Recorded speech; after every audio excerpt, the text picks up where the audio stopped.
The Galactic Assembly had been watching new species join their organization for over 12,000 years. In all that time, they'd seen many different kinds of aliens. Some had wings. Some had tentacles. Some were made of crystal or light or living metal. But every single one of them did the same thing when it came to keeping animals as companions. They always chose the weak ones, the harmless ones, the ones that could never hurt them. Ambassador Vel stood in the observation room of space. Station Kepler 7. She was a Mirithi, a species with 4 eyes, soft purple skin, and small defensive spines along her back that rose when she felt afraid. Today she was waiting for the humans. They were a new species, only recently discovered by the Assembly. This would be their first official meeting.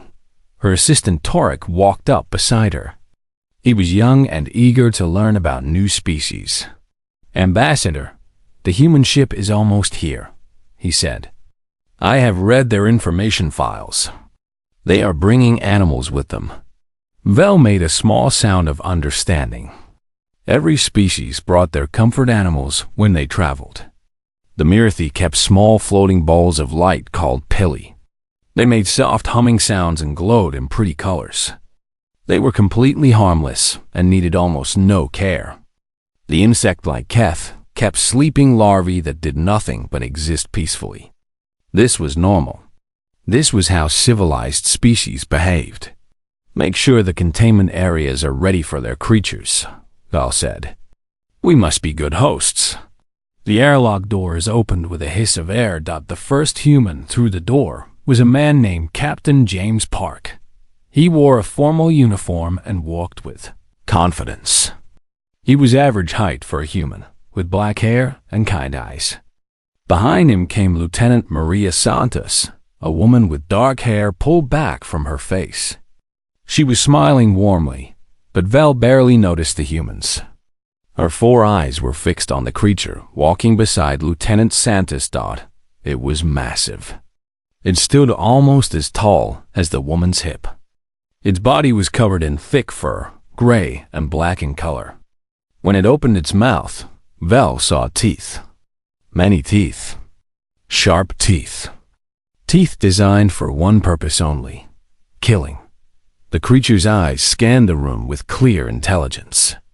It was studying them, evaluating them, deciding if they were threats. Vel's defensive spine shot up automatically. Her heart began to beat faster. Every instinct in her body screamed at her to run, to hide, to get away from this predator. "Ambassador Vel," Captain Park said in a friendly voice. He held out his hand in the human greeting gesture. "Thank you for meeting with us. This is Lieutenant Santos. And this is Max." He pointed at the monster. "Don't worry. He's friendly." The creature called Max looked at Vel. Then its tail began to move back and forth. Its tongue came out of its mouth and it made a sound like heavy breathing. Vel took 3 steps backward. She could not help it. "That," she managed to say, "is your companion animal?" Lieutenant Santos laughed. It was a warm sound, not cruel. She bent down and scratched behind the creature's ears. Max closed his eyes and leaned into her hand. "He's a German Shepherd," Santos explained. "A type of dog. He's been my partner for 6 years now." "It has teeth designed for killing," Val said. She knew her voice was too high, too frightened, but she could not control it. "Well, yes," Santos said, as if this was completely normal. "He's a dog. Dogs have teeth and claws. Those too. And it weighs more than most of the Assembly's registered companion species combined." Captain Park stepped forward slowly. His movements were careful, meant to calm her. "Ambassador, I understand this might seem strange to you, but I promise you, dogs are humanity's oldest friends. Max would never hurt anyone unless they tried to hurt Lieutenant Santos first. He would defend her? To the death," Captain Park said simply. "That's what dogs do. They protect their family." Vel's mind was struggling to understand. She looked at Max again. The creature had sat down next to Santa's. His tail was still wagging. He looked happy, content, like a pilly floating peacefully, except that he had jaws that could crush bone. Your species, Vel said slowly, chose a predator as your companion? Not just any predator, Captain Park said. There was pride in his voice. The smartest, most loyal predator on our planet. 40,000 years ago, humans and wolves began working together. We have been partners ever since. Wolves? The ancestors of dogs. They were wild hunters, pack animals. They worked together to bring down prey much larger than themselves. Vel felt dizzy. And you befriended them? We fed them. They protected us. Eventually, we became family. The word hung in the air. Family. Vel knew this word. The Marathi had families. They loved their children, their partners, their parents. But family was family and animals were animals. The two categories did not mix. I think, Vel said carefully, that I need to learn more about your species. Captain Park smiled. It was a good smile, honest and open. We would be happy to teach you, Ambassador. That's why we're here. Max chose that moment to stand up. He walked slowly toward Vel. Every step he took made her spines rise higher. But he stopped a respectful distance away. He sat down again, and then he raised one paw toward her. He wants to shake hands, Santos said softly. It's a greeting. He's being polite. Vel stared at the paw, at the claws, at the predator offering her a gesture of friendship. In 12,000 years, the assembly had never seen anything like this. Slowly, carefully, Vel reached out with one of her manipulator limbs. She touched the paw gently. Max's tail wagged faster. Good boy, Santos said. The most dangerous creature Vel had ever seen made a happy sound and looked at his human with pure love in his eyes. Vel realized that everything she thought she knew about the universe might be wrong. She had so many questions. How did this happen? Why did this happen? What kind of species looked at a creature that could kill them and thought, I want that to be my friend? The humans had been in space for only 300 years. They were young, inexperienced, and from a planet that the Assembly classified as extremely dangerous. But standing in that observation room, watching a woman scratch behind the ears of a wolf descendant, Vel understood something important. The humans were going to change everything. She just didn't know how much yet. In the weeks that followed the first meeting, Ambassador Vel became obsessed with humans. She could not stop thinking about them. She could not stop thinking about their animals. Every night, instead of resting, she read human history files. Every morning, she had more questions than before. She sat in her private office, recording her thoughts into her personal log. Dogs are descended from wolves, she said, her voice filled with disbelief. Wolves are pack hunters. They work together to chase prey until the prey is too tired to run anymore. Then they kill it with their teeth. Humans encountered these creatures 40,000 years ago. They were small, weak humans with no natural weapons. The logical response would be to run away or to kill the wolves first. She paused, her 4 eyes blinking in sequence. The humans chose a third option. They fed the wolves. They invited the wolves to share their fires. They gave the wolves their own food when food was limited. Her voice dropped to almost a whisper. Why would anyone do this? The more she read, the more confused she became. The dogs were strange enough. But then she learned about cats. Cats were solitary hunters. They did not form packs like wolves. They hunted alone, hiding in shadows, waiting for the perfect moment to strike. They had retractable claws, which meant they could hide their weapons until they chose to use them. They had eyes that could see in darkness.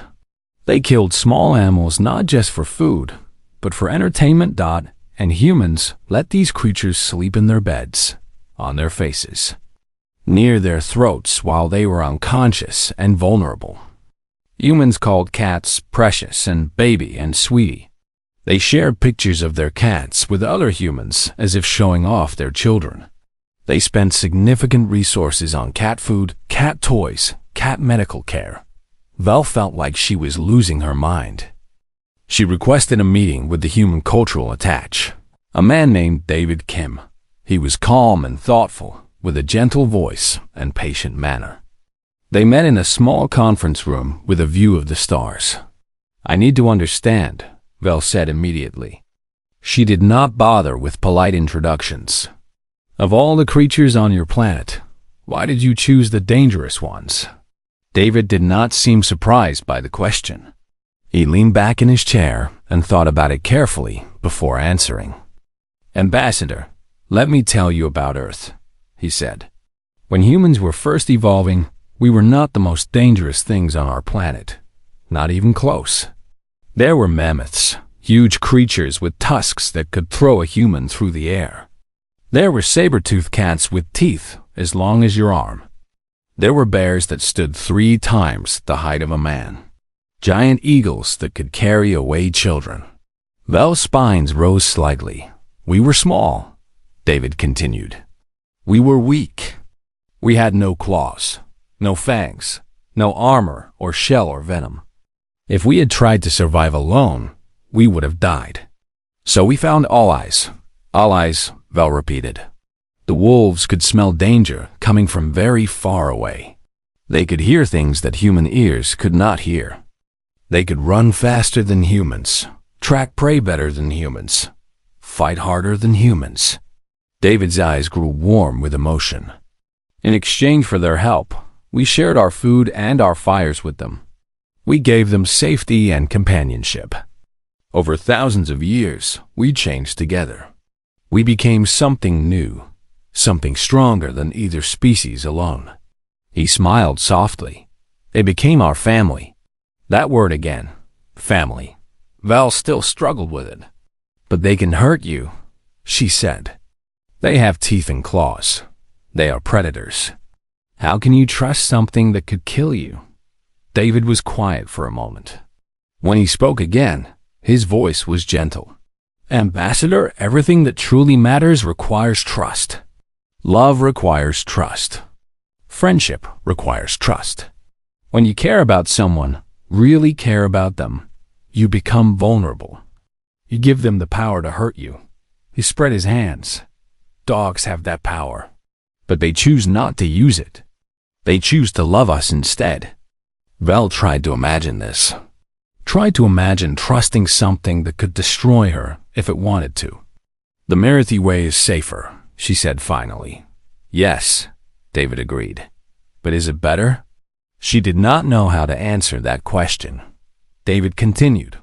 "Our Pilia are wonderful creatures, I'm sure. But they don't know when you're sad. They don't care when you're hurting. They can't comfort you when you're afraid." He leaned forward. "Dogs can. Dogs know when their humans are unhappy. They feel our emotions. They try to help us. They stay with us through the worst moments of our lives. Why would they do that? Because they love us, real love. Not the programmed behavior of a safe pet, but the genuine choice of a being that could leave but stays." Vel thought about her Pilly. They were pretty. They were calming. But if she was sad, they would continue their floating patterns without change. If she was afraid, they would not notice. If she died, they would simply find another warm body to orbit. "Dogs are different," David said, as if reading her thoughts. "When a human dies, their dog grieves. They stop eating. They wait by the door for their person to come home.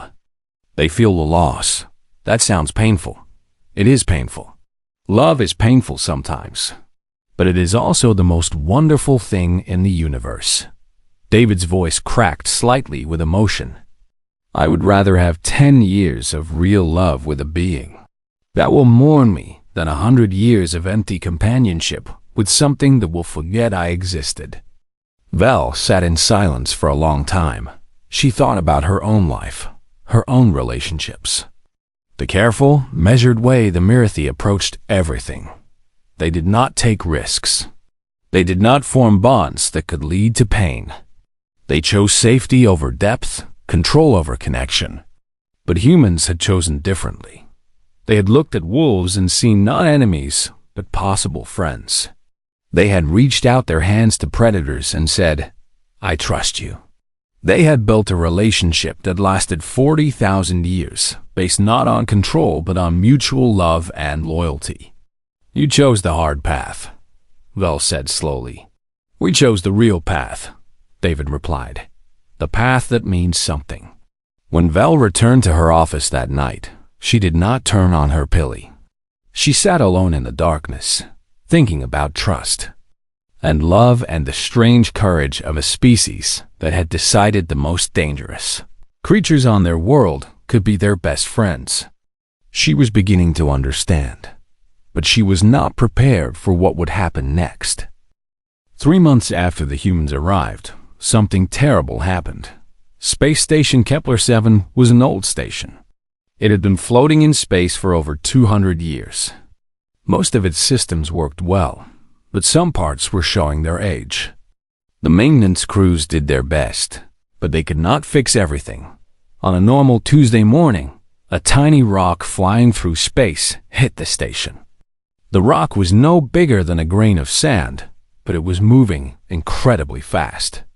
It struck one of the oldest support beams in Sector 9, a beam that should have been replaced years ago. The metal cracked. Then it broke. The explosion happened in seconds. 17 Keth workers died immediately. The force of the blast threw equipment and debris in all directions. The walls of the sector cracked and air began rushing out into space. Emergency doors slammed shut automatically, trapping 40 beings in the damaged area. Alarms screamed throughout the station. Red lights flashed in every corridor. Ambassador Vel ran to the command center. Her spines were fully raised, her heart's pounding with fear. Officers from a dozen species were shouting information at each other.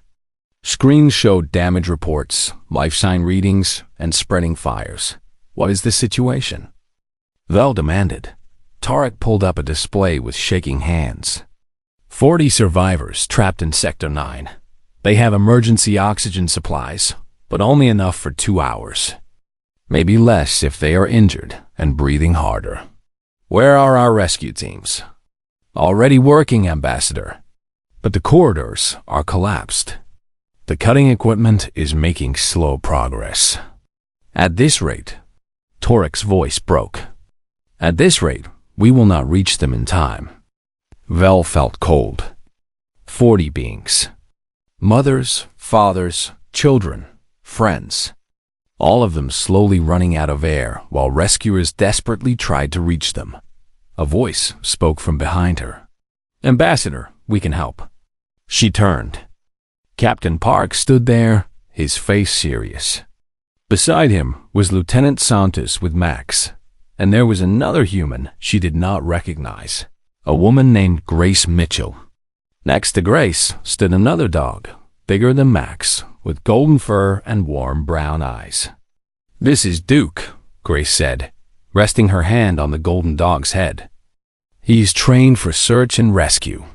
Vel stared at them. Search and rescue? Dogs have 300 million smell receptors in their noses, Captain Park explained quickly. Humans have only 6 million. Duke can smell survivors through collapsed walls, through smoke, through rubble. He can find people that our equipment cannot detect. He can navigate spaces too small for standard rescue robots, Grace added. He can work in conditions that would damage most machines. He can find your people, Ambassador. Let us help. Vel looked at Duke. The dog looked back at her with intelligent, eager eyes. His tail was wagging slightly. He seemed to understand that something important was happening, that he might be needed. A predator. An animal with teeth and claws. And the humans wanted to send him into the wreckage to save lives. There was no time for debate. "Go," Vel said. Save them.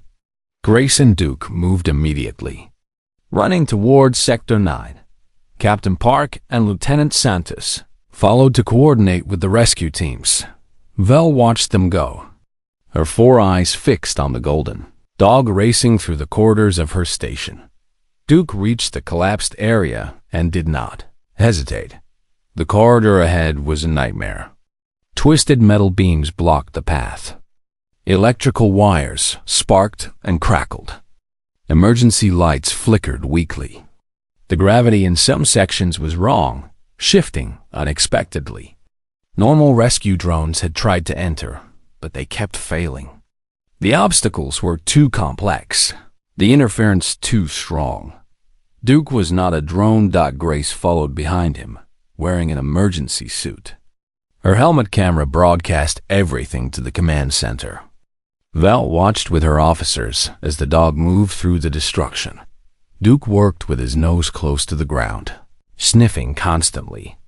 He moved with purpose, climbing over obstacles that would have stopped a machine. His paws found stable footing on twisted metal. His body squeezed through gaps that seemed too small. After 5 minutes, Duke stopped. He sat down and looked back at Grace. He's found something, Grace called into her communicator. 30 meters ahead, down and to the left. Multiple life signs. The rescue teams changed direction based on Duke's information. 7 minutes later, they cut through a wall and found 8 Mirithi survivors huddled in a maintenance closet. They had sealed themselves inside when the decompression began. Standard search procedures would have taken an hour to find that closet. Duke had found it in 7 minutes. Keep going, Duke, Grace said. Find them. The dog pressed forward into the darkness. Over the next 90 minutes, Duke found 4 more groups of survivors. 23 beings in total. Keth workers who had hidden in storage rooms. Mirithi engineers who had created an air pocket from emergency supplies. A group of mixed species who had sealed themselves in a cargo container. Duke found them all. His paws began to bleed from the sharp metal edges he was walking on. His breathing became harder because the air in his emergency mask was limited. His body was tired, his muscles aching from the constant climbing and crawling. But he did not stop. The last survivor was the hardest to find. She was a young Keth, barely more than a child, trapped beneath a collapsed beam in a tiny space. Her life signs were weak. She had almost no oxygen left. Duke found her by smell alone. The faint biological signature of a terrified child, mixed with blood and fear. He led the rescue team to her location with 4 minutes of oxygen to spare. When they finally pulled Duke out of the wreckage, his golden fur was dirty and matted. His paws left bloody prints on the floor. His body was shaking with exhaustion, but his tail was wagging. Grace dropped to her knees and hugged him. Tears were streaming down her face. Good boy, Duke. Good boy. You saved them. You saved them all. Duke licked her face and leaned against her, seeking comfort and praise. In the command center, Vel watched through the camera feed. Her spines had lowered completely. She could not look away from the image of a human crying and hugging the dog, who had just saved 23 lives. The predator. The dangerous creature with teeth and claws. He had worked until his paws were bleeding. He had searched until his body was exhausted. He had saved strangers he had never met, species he could not understand, simply because his human had asked him to. This was not control. This was not safety. This was love. And Vel finally understood why humans had chosen the dangerous ones. Because the dangerous ones could choose to be heroes. News of the rescue spread quickly through the station and then beyond. Within days, everyone in the Galactic Assembly had heard the story. A human dog, a predator from a death world, had saved 23 lives. He had worked through pain and exhaustion. He had found survivors that machines could not find. And when it was over, he had wagged his tail and sought nothing but a hug from his human. The story changed. How many species thought about humans? For Vel, it changed everything. In the weeks following the emergency, she found herself visiting the human section of the station more and more often. She told herself it was for diplomatic reasons. She was the ambassador after all. Building relationships with new species was her job. But the truth was simpler. She was drawn to the humans and their animals in a way she could not explain. She visited the recreation area one afternoon and found Captain Park there with Max, the big German shepherd, was running across the open space, chasing a ball that Park threw again and again. Every time Max caught the ball, his tail wagged wildly. Every time he brought it back, Park praised him and scratched his ears. "Ambassador," Park said, noticing her approach. "Welcome. Would you like to sit with us?" Vel settled onto a bench nearby. Max ran past her, ball in mouth, completely focused on his game. He showed no interest in her as a threat or as prey. She was simply part of the environment, a neutral presence in his world of play and joy. "He seems happy," Vel observed. "He is happy," Park agreed. "Dogs live in the present moment. Right now, he has a ball. He has exercise. He has his person nearby. For Max, that is everything he needs." Lieutenant Santos arrived a few minutes later with her cat Shadow. The black cat was small compared to the dogs, sleek and graceful. Santos sat beside Vel and let Shadow settle in her lap. The cat began to purr. The sound was deep and rhythmic, almost like a small engine running inside the creature's body. "That noise," Vel said. "What is it?" "Purring," Santos explained. "Cats do it when they are content, when they feel safe and loved. How do you know?" "Perhaps it means something else." Santos smiled. "Thousands of years of observation. We know our cats, Ambassador." Vel watched Shadow's eyes slowly close. The predator, the ambush hunter with retractable claws, was completely relaxed, completely trusting. He had placed his vulnerable body in a position where Santos could easily hurt him, and he did not care. He knew she would not. "I do not understand," Vel admitted quietly. "My pili are simple. They float, they glow, they hum. There is no mystery to them. But your animals, they are complicated. They require attention, effort, resources. They can cause problems. Why choose difficulty?" Park stopped throwing the ball. Max came to sit at his feet, panting happily, leaning against his legs. Park looked at Vel with thoughtful eyes. "Ambassador, let me ask you something. When you are frightened, when something goes wrong in your life, what do your pili do?" Vel thought about it. They continue their patterns. Their colors might shift slightly based on the room's temperature, but they do not change behavior. They don't notice that you're upset. No, they cannot notice. They are not built for noticing. Park nodded slowly.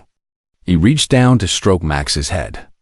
The dog's eyes closed in contentment, and he leaned harder against Park's legs. "When I was 12 years old," Park said, "my father died. It was sudden. An accident. One day he was there, and the next day he was gone forever." Vel's spines lowered in sympathy. Death of family was painful for every species. "I didn't know how to handle it," Park continued. "I couldn't talk to my friends about it. I couldn't explain my feelings to my teachers.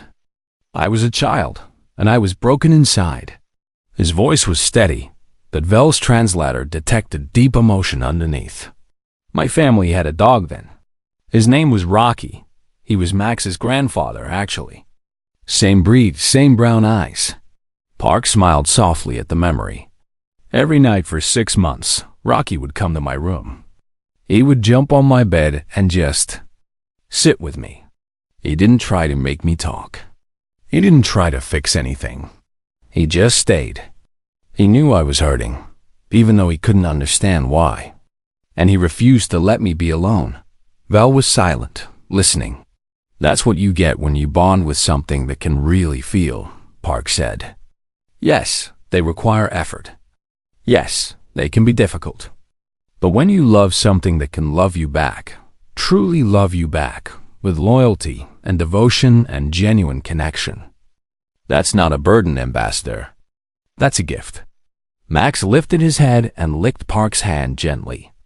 The simple gesture held so much meaning. Comfort, reassurance, love. Dogs evolved alongside us, Park explained. Over 40,000 years. They learned to read human emotions better than any other creature on Earth. Sometimes better than other humans. They know when we are sad. They know when we are angry or scared.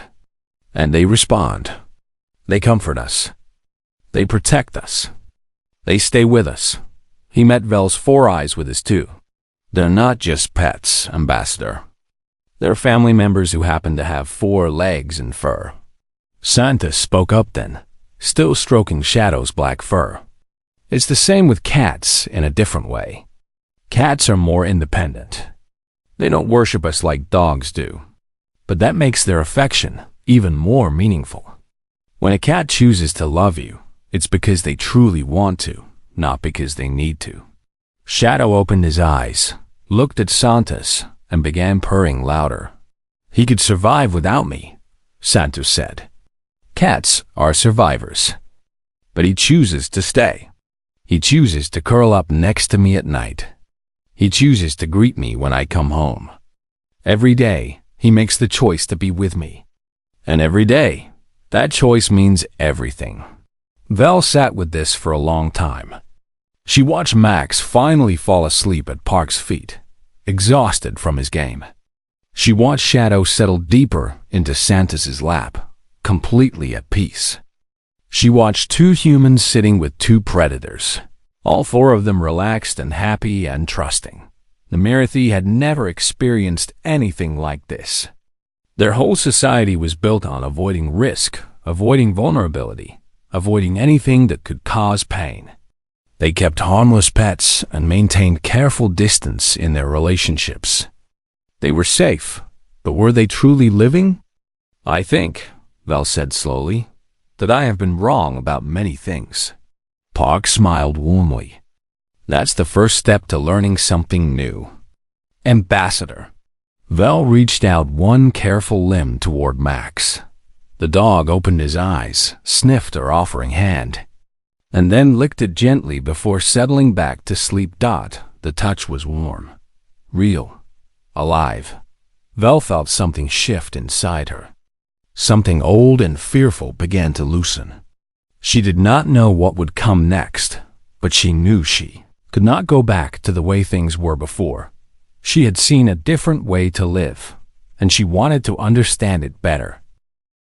6 months after the rescue, Ambassador Vel stood before Galactic Assembly. The meeting chamber was enormous. It could hold representatives from over 800 different species. The seats rose in great circles around a central platform where speakers stood. Floating above each section were translation machines that converted words into hundreds of languages at once. Vel had spoken in this chamber many times before. She had given reports, made arguments, presented treaties. But she had never been nervous like she was today. What she was about to say would challenge everything the assembly believed. She stepped onto the platform. 800 species watched her. 800 different kinds of eyes, sensors, and perception organs focused on one small Marathi with purple skin and 4 eyes. She began to speak. Honored delegates, I come before you today to recommend that humanity be fully accepted into the Galactic Assembly. But more than that, I come to share something that I have learned. Something that has changed my understanding of what it means to be civilized. She activated the display screens. Images appeared around the chamber. Duke moving through the wreckage of Sector 9, his golden fur dirty, but his eyes determined. Captain Park throwing a ball for Max in the recreation area. Lieutenant Santos holding Shadow while the cat purred against her chest. For 12,000 years, the Assembly has believed certain things to be true. We believed that civilization meant control, that progress meant safety, that the sign of an advanced species was its ability to remove all danger from daily life. Val paused, letting the translation machines finish their work. Humans have shown us a different path. She pointed to the images of dogs and cats. These creatures come from a planet so dangerous that our scientists classified it as a Category 7 death world. They are predators with teeth designed for killing, claws designed for tearing, bodies designed for hunting. Every species in this chamber would have looked at these animals and seen threats to be avoided or eliminated. The chamber was completely silent. Everyone was listening. Humans saw something else. They saw potential friends. Vel walked across the platform, her eyes moving across the assembled delegates. 40,000 years ago, humans were weak.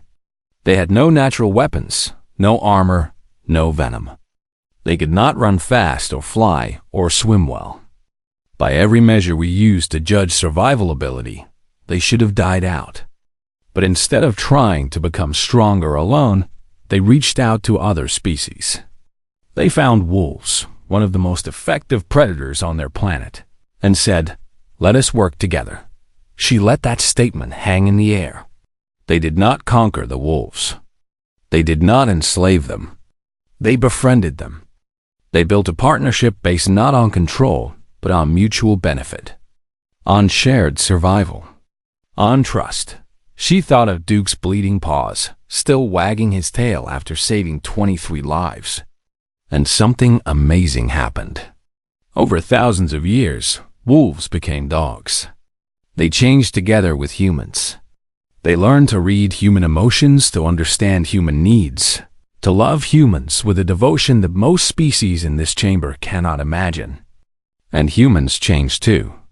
They became kinder, more compassionate, more capable of forming deep bonds. Val's voice grew stronger. The Assembly has always believed that strength means removing danger from our lives. We surround ourselves with harmless companions. We build walls against anything that could hurt us. We protect ourselves so completely that we have forgotten what it means to truly connect with another being. She pointed at the image of Captain Park and Max. Humans taught me something different. True strength is not about control. True strength is about having the courage to trust, the courage to be vulnerable, the courage to love something that could choose to hurt you but doesn't, the courage to build bonds that mean something because they require risk. The delegates were stirring now. Some looked confused. Some looked thoughtful. Some looked disturbed. But all of them were paying attention. I watched the dog work until his paws were bleeding to save people he had never met. I watched the cat curl up in his human's lap with complete trust, despite having every tool necessary to harm her. I watched humans weep with joy when their animals were safe, and weep with grief when they remembered animals who had died. Val's voice cracked slightly with emotion. These are not the behaviors of a species that keeps pets. These are the behaviors of a species that builds families. She straightened her back and looked out at 800 species. The universe is dangerous. We all know this. We cannot control it. We cannot make it safe. We can build walls and keep harmless companions and avoid all risk, and we might live long, comfortable lives. But what kind of lives would those be? Lives without depth. Lives without true connection. Lives where nothing is risked and nothing is gained. She thought of her Pilly, floating peacefully in her quarters, pretty, calming, and completely incapable of caring whether she lived or died. Or we can choose the human way. We can reach out to the danger and say, "You could be my friend." We can build bonds based on trust instead of control. We can allow ourselves to love beings that could hurt us but choose not to. We can experience the kind of deep, meaningful connection that makes life worth living. Vel raised her primary limb in the traditional gesture of conclusion. They chose the most dangerous creatures as family. And in doing so, they taught us what family truly means. Not control, not safety, but love freely given and freely returned. Trust that must be earned. Loyalty that is chosen every single day. She looked directly at the human delegation. Captain Park was there, with Max sitting beside him. Lieutenant Santos held Shadow in her arms. Grace Mitchell stood with Duke, the golden dog who had saved so many lives. I recommend that we not only welcome humanity into the assembly, but that we learn from them. That we consider what it might mean to be brave enough to love something dangerous. To trust something that could hurt us. To become more than we are by bonding with beings who challenge us. The chamber was silent for a long moment. Then Captain Park stood up. Max stood beside him, his tail wagging, his tongue hanging out happily. The dog looked around the enormous chamber at 800 species, thousands of delegates. Millions of years of galactic civilization gathered in one place. And Max barked, once, loudly, joyfully. It was the bark of a dog who was happy, who was excited, who was surrounded by interesting new friends. It was the bark of a creature who had chosen to love humans 40,000 years ago and had never regretted that choice. The sound echoed through the chamber. And then something extraordinary happened. The delegates began to make sounds of approval. Different species expressed it differently. Some clapped like humans. Some vibrated their outer shells. Some flashed colors. Some emitted chemicals. But the meaning was the same. Agreement, acceptance, appreciation. Val watched as the Galactic Assembly welcomed humanity and their dangerous, wonderful, loyal, loving companions into the family of spacefaring civilizations. 1 year later, Vel walked into her quarters with a small carrier in her hands. Inside was a creature from her homeworld, a small being with bright eyes and gentle claws and a slight venomous bite. Her species had always avoided these creatures. They were too dangerous, too unpredictable. But Vel had learned from the humans. She opened the carrier and let the small creature climb out onto her arm. It looked at her with curious eyes. Its claws gripped her skin gently. She had named him Brave, because that was what the humans had taught her. Being brave did not mean having no fear. Being brave meant reaching out despite your fear, building trust despite your doubts, loving despite the risk. Brave chirped softly and settled against her chest. Vel smiled with all four of her eyes. She finally understood.